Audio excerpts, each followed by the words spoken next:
قبل ما نتكلم في اي حاجه او نقول اي حاجه لازم تسمع الفيديو ده تشوف الراجل ده بيضحك ليه. حاجه غريبه والله. شوف. الاهلي طلع بيان تأجيل المباراة او الانسحاب من الدوري. امال مين اللي في المحاضرة دلوقتي؟ ها؟ مين اللي في المحاضرة؟ مش المحاضرة 5:15 ولا محاضرة بعد الفطار؟ الله، ما اللعيبة ما مشيتش المعسكر ليه؟ ما كل شوية الكولر بيطلب 2 لعيبة او لعيب لوحده في الأوضة ليه؟ يا ابن الذين يا أسقس، عرفت منين؟ البللم.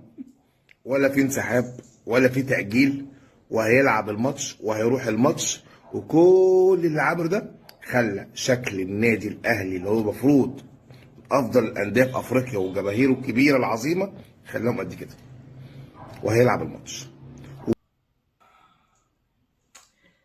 قبل بس ما نرد على اللي هو طلع قد كده ده بعد كلامه ده، قبل ما ارد عليه والله اسمع التاني عشان نرد على الاتنين باكج واحد كده. اسمع هو كمان بيقول ايه. عربي هابط. كل ما تحمله الكلمه من معنى فيلم عربي هابط. اولا ضغط على الحكم، وضغط كبير جدا على الحكم عشان النتيجه تطلع بمزاجكم. كمان ضغط على رابطه الانديه، ضغط على اتحاد الكوره. وفي الاخر انت رايح الاستاد، يعني رايح الاستاد تلعب، معناها ان كل اللي حصل ده تمثيليه، وتمثيليه معروفه. بس الاولاني طبعا قال لك النادي الاهلي صغر بقد كده. ده قبل الماتش، يعني قبل لما البيان نزل والقرار نزل ومش عارف ايه، قال لك هيروح وعمل فيها المفتش كورومبو. طب اللعيبه بتعمل ايه؟ طب التمرينه؟ طب كولر كان عمل فيها المفتش كورومبو وقال لك النادي الاهلي بقد كده. طب انت بتقد ايه طيب؟ مش يعني انت شكلك، انا مستني ان انت بقى تشوفهم قالوا ايه بعد ده. والتاني قال لك ده فيلم عربي قديم وفيلم مش عارف ايه. كله كلام بقى، كله تلحين. ده قبل الماتش، قبل ما الاهلي نزل القرار وقال لك مش رايح. فطبعا انت عايز تعرف هم قالوا ايه. طب قالوا بقى ان الاهلي خايف، يعني المفروض بقى دول يبقوا قد كده عندهم دم ما يطلعوش. فدي البجاحه. فانا بعرفك بس الفرق عشان الناس طلعت. في ناس طلعت وقالت لك ايه ده حلو، ده كده الزمالك عايز حكام اجانب، مش عايز حكام اجانب بيدعم الحكام المصريين. فاحنا خلصنا من الحدوته بقى والمؤامره ان الحكام المصريين بيحكموا للاهلي، مش عارف مش هيتكلموا في حكام اجانب تاني. لا، دي بجاحه. يعني انت تخيل انت بس لو الدوري رجع وكل حاجه اتصلحت ولعبنا الدوري، مع اول ماتش هيشتموا في الحكام المصريين وعايزين حكام اجانب. هم بيعملوا كده عشان حاجه ضد النادي الاهلي، عشان ماشيين مع الموج، عشان هم شغالوا دماغهم في الحته دي. خلاص احنا عايزين حكام مصريين زي المتحدث الرسمي اللي طلع بتاعهم امبارح. انا مش عارف يعني ايه متحدث رسمي، يعني هو الوحيد اللي بيعرف يتحدث طيب يعني ولا ايه؟ مش عارف. كلموه في التليفون اسمه احمد سالم. ايوه كابتن احمد. احنا في واحد بقى زقله من تحت الحزام كده، قال له طب انت المباراه ممكن تتعاد؟ قال له لا، احنا متمسكين بالثلاث نقط اللي احنا خدناهم واحنا كسبنا زي ما حصل فينا قبل كده. بيلقحها له يعني. طب ايه المشكله؟ طب انتوا كنتوا عايزين حكام اجانب قبل كده وطلعتوا. قال لا احنا مع الاتحاد ومع الرابطه والمسابقه تبقى نزيهه وفي المصلحه العامه. شفت التلحين والتطبيل بقى؟ والمصلحه العامه والمش العامه كلام. يعني احنا كنا طالعين ضد القرار اللي الاهلي خده امبارح، وطالعين نشتم في الاداره ونقول الاداره صفر وما فكروش وما درسوش. بعد نشوف الاشكال دي، يعني مش بعد ما نشوف الاشكال دي والكلام ده، لا لا، انا لازم تعيد حساباتك ولازم تفكر في الموضوع. لا، ما دام الناس دي بتعمل كده والتدليس وكل الكلام ده، لازم تفكر في الموضوع برضه. يعني مش فاهم يعني انت. هم خلونا نفكر في الموضوع من تاني. هو في حاجه غريبه لحد دلوقتي. سيبك بقى من هم تطبيل وتدليسه. حتى بعد الماتش بساعه بص السكرينه دي هتموتك من الضحك. مجلس إدارة نادي الزمالك وكابتن حسين لبيب بيهنئ مش عارف هنا بوريد عشان مسك شمال أفريقيا، مش عارف الاتحاد الشمالي الأفريقي أيا كان، مش عارف إيه. بيهنيه بعد الماتش بعد ما الحكم صفر بنص ساعة ولا ساعة بيهنيه. يعني من أسبوعين كانوا بيتخانقوا مع بعض وبيموتوا بعض وبيشرحوا بعض. بس خلاص ما دام هي ضد النادي الأهلي احنا نعمل أي حاجة، نطبل لأي حد، نصيح على أي حد أيا كان، مش فارقة. فدي حاجة كده من ضمن اللي هم الحاجات اللي بيقولوها. فهنرجع بقى نقول لك ان هم هيعيدوا الماتش. ما في حاجه غريبه عشان السكرينه برضو دي. في حاجه غريبه يعني دلوقتي ده موقع مصري يعني في الجول او يلا كوره. يعني السكرينه دي بتاعت ترتيب الدوري المصري. حاجه غريبه. لسه النقاط زي ما هي. هو قبل ما ماتش بيراميدز يلعب، فانا مسجل قبل ما بيراميدز يلعب عشان ما حدش يقول لك دي قديمه. ما هو في بتروجيت عندك وطلع الجيش لعبوا هم. يعني لعبوا 18 ماتش في اليوم بتاع الاهلي والزمالك خلص ما لسه 17 ماتش. ولما يخلص الماتش بتاع بيراميدز النهارده ويتلعب هبقى اشوف السكرين، هبقى اخش على الموقع ده واشوف اتغيرت ولا لا. ففي حاجه غريبه لحد دلوقتي هم مش راضيين يحطوا نتيجه الماتش.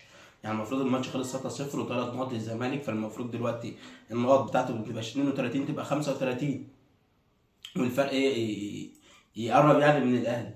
طب وهنشوف الثلاث نقط التانيين فبيتخصموا كده كده في اخر الدوري، فمش فارقه، مش هنشوفهم دلوقتي. ففي حاجه غريبه، والماتش ممكن يتعاد ولا ايه؟ ففي في حاجه غريبه ماشيه اليومين دول، الماتش ممكن يتعاد. طب ما هو فعلا لو الماتش ما اتعادش، مين اللي خسر في الموضوع ده؟ ما هو النادي الاهلي، عشان الناس اللي طالعه بس اللجان ومش اللجان مع الاداره. انت مع الاداره خلاص، ما بعد الاشكال دي بعد ما اتكلمت، فاحنا مع الاداره في اي حاجه، يمين شمال شمال يمين، بعد ما الاشكال دي تطلع تتكلم وتصيح الصياح اللي ملوش 30 لازمه ده، وبعد ما هم صغروا وبجاحه. يعني انت بعد الكلام بتاعهم ما طلع غلط، كله غلط يعني، والنادي الاهلي طلع ذكر وقد كلامه، المفروض بقى يسكتوا ما يتكلموش. لا، ده النادي الاهلي خايف، ده النادي الاهلي هو اللي عمل الفورتينا دي عشان الدوري، النادي الاهلي ما كانش هياخد الدوري. دلوقتي انتوا احسن من الاهلي، يعني فريقكم دلوقتي ما كان من اول الموسم انتوا معكوش فلوس ومعكوش صفقات، والنادي الاهلي اللي معاه واللي معاه الفلوس ومعاه كل حاجه. فدلوقتي لا، فانتوا اي حاجه ضد النادي الاهلي فصياح، لازم يطلع صياح. فلازم الواحد يفكر، فاحنا هنبقى مع الاداره بقى، يمين شمال شمال يمين، لازم نبقى مع الاداره. فانت هتقول لي هو كان غلط ولا صح؟ هو كان غلط ان انت تبقى قدام الاشكال دي وتنسحب، ايا كان بقى المسمى. في ناس بتقول لك انسحاب، ناس مغادره المباراه، ناس اعتذار، ناس ما راحت، ايا كان، انك تبقى قدام الاشكال دي وما تروحش وتحط عليها بالفريق اللي معاك، بالفلوس اللي معاك، بالمدرب اللي معاك، بالجماهير اللي راح تحط عليها وتخليهم يسكتوا وتعمل الكلام ده، ما عنديش مشكله لو كان حصل في ماتش بيراميدز، عشان بيراميدز المقصوده والدوري موجه ليه، ما كانش عندي مشكله. بس في حاجات ما حدش خد باله منها، فالاداره، فاحنا مش هنجيب نفسنا للاداره، احنا بنتكلم كمشجعين يعني. ان هو طلب من الرابطه، وصلت الكلام ده لاتحاد الكوره، ان هم لازم هيلعبوا بحكام اجانب، فاتحاد الكوره عمل فيها الذكر، لا انا مش هلعب بحكام اجانب. طب ما قلتش ليه من بدري؟ ما قلتش ليه من بدري عشان النادي الاهلي يعمل حساب، وانت اللي والرابطه قالت انا اللي هتحمل، والرابطه قالت لا يجي النادي الزمالك. ففي حاجه غريبه ان حسين لبيبي هنا ابو ريده ودلوقتي زي السمنه على عسل، فالزمالك قال لا، البيان بتاعهم قال لك انا مش هلعب غير بالحكام اللي اقرتها اللجنه ومش عارف ايه، مش هلعب غير بحكام مصريين، مش هاجل المباراه ولا دقيقه. فكان مطلوب ان هم كان في حكام جايين من السعوديه ومش عارف ايه ياجلوها ساعه ولا ساعه ونص، قال لك مش هاجل المباراه ولا دقيقه. ولحد دلوقتي نتيجه المباراه ما طلعتش، لحد دلوقتي الثلاث نقط ما اتحسبوش. ففي حاجات، في حاجه كده لازما النادي الاهلي الوحيد هو اللي عارفها، الاداره هي اللي عارفها. هتطلع بقى امتى الله اعلم، المفروض تطلع عشان تهدي الناس، مش عارفين لحد دلوقتي ما طلعتش ليه، عشان الصياح بتاع الناس الصايحين اللي هم عمالين يصيحوا على الفاضي دول.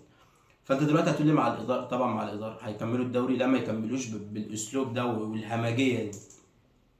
فالقرار كان من الاول غلط، هو كان غلط لحد دلوقتي، لحد ما ظهرش حاجه ملموسه او حاجه اللي هي هتدين الاتحاد والرابطه والانديه دي كلها. فانت دلوقتي لو افترض جدلا ان الماتش هيتعاد، الزمالك هيوافق، هو هيقولها وهيوافق يعني، بيراميدز هيوافق؟ طب ما يقول لك لا، ده من مصلحتي ان الماتش ما يتعادش. هيطلع بقى زي الخابور كده ان في النص يقول لك الماتش ما يتعادش، ما هو في 3 نقط انت خسرتهم يا اهلي من الزمالك، حتى لو عدت الماتش ماليش فيه. في 6 نقط كنت 3 نقط كنت هتخسرهم اخر الدوري، ماليش فيه. ده كل يعني المفروض الفورتينا دي كنا احنا دوسنا على الزمالك على وشه وخدنا ال3 نقط، نيجي نعملها قدام ماتش بيراميدز، يبقى في ما تخليش حد يصيح. بس هي دي المشكله، فهم كده كده مش فارقين بالنسبه لنا، يعني معروفين هم تمامهم ايه في الاول وفي الاخر، ان هم يطلع يعملوا فيها المفتش كرومبو ومش رايحين، والنادي الاهلي وبق ويطلع ذكر عليهم، وهم اللي يطلعوا يتكلموا تاني. فربنا يكون في عونهم يعني الفتره اللي جايه، ونشوف ايه اللي هيحصل.